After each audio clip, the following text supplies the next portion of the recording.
Every day, there's a battle for your mind raging. Information coming from every angle with the will to deceive. Fear not. You found the place for truth. The voice of a generation that still has the will to believe in the greatest country in the history of the world. This is the Charlie Kirk Show. Buckle up. Here we go.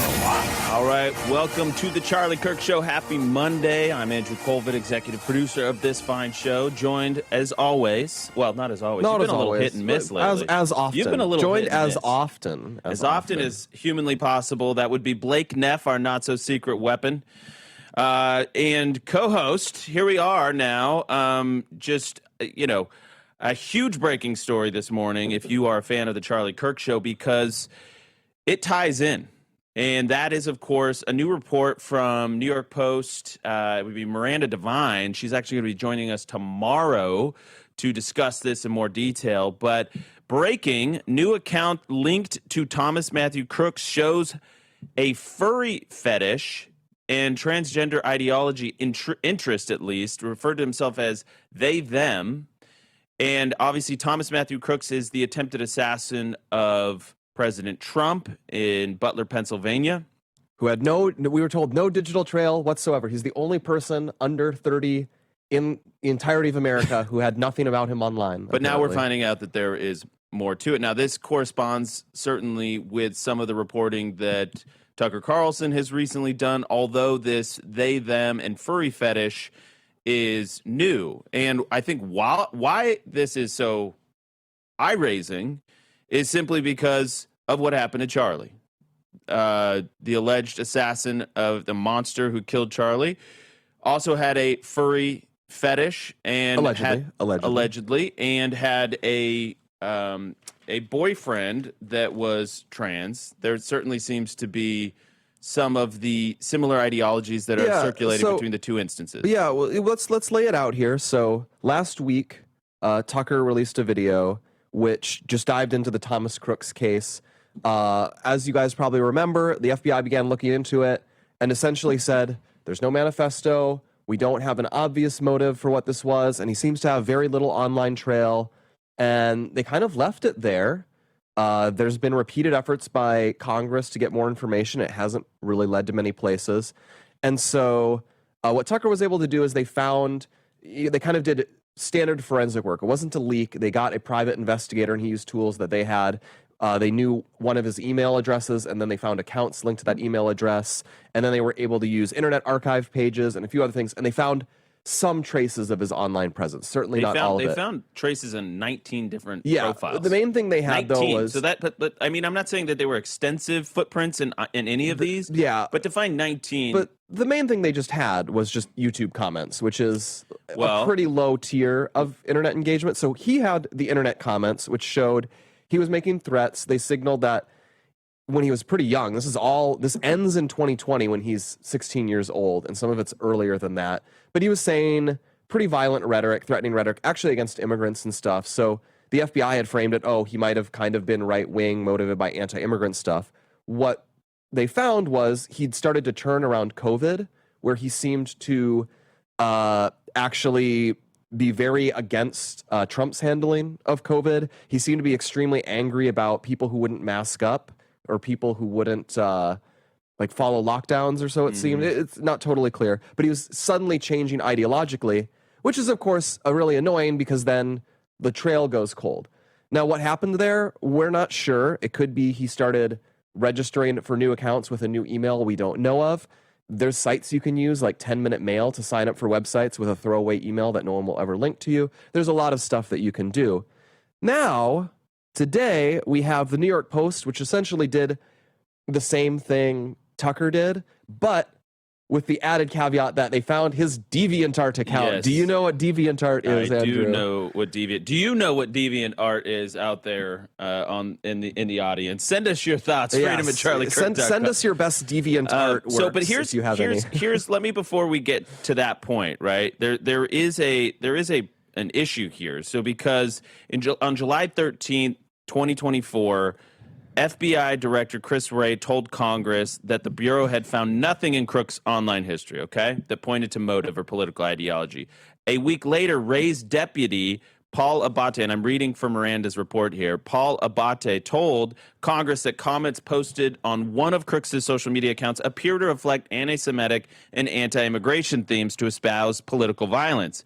But here's the problem: that this left out a huge chunk of the timeline, right? Where it seems to indicate a pivot from what you would consider, I guess, more right-leaning ideology, I guess, because of the immigration stuff, to anti-Trump rhetoric, anti-government rhetoric. So it was an omission. It left an entire section out from January to August 2020 when he did an ideological backflip and went from rabidly pro-Trump to rabidly anti-Trump, and then he went dark, seemingly never to post again. Yeah, now, that's a huge, huge question. Yeah. And now, like in August 2020, one of his last things that we had was, in my opinion, the only way to fight the gov is with terrorism-style attacks. Sneak a bomb into an essential building and set it off before anyone sees you.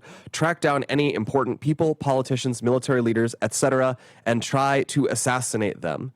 He said that, and it seems, the truth is a lot of people who become violent assassins or terrorists often are all over the map. And that's why it's so frustrating. It goes cold in 2020 because 16 to 20, if you're already an unstable guy, is going to be an absolute rocket ship of potential ideological changes. I know there was a guy I knew in high school, not even an extremist. I shouldn't say he was not a violent guy, but I knew a guy who, when he was a sophomore in high school, he was an Ayn Rand fan, objectivist. And then by the time he was a freshman in college, he was a full, Lenin did nothing wrong communist. Wow. And then for a while, his ideology was whatever gets us to space fastest. And last time I checked, he was a MAGA supporter. So some people just whip all over the place when they're young adults. And obviously this guy was very unstable. To your point, so on July 20th, 2019, he said Trump is the literal definition of patriotism. Yes. So that's 2019. And then, but by early 2020, Crooks he had flipped 180, became very critical of Trump, Fox News, and Republican complaints about mail-in voting. So he said, keep in mind the only reason we know about any of this was a comment in January 23rd, 2020. So this is from, what did I say, July 20th, 2019 to January 23rd, 2020. So that's basically 6 months.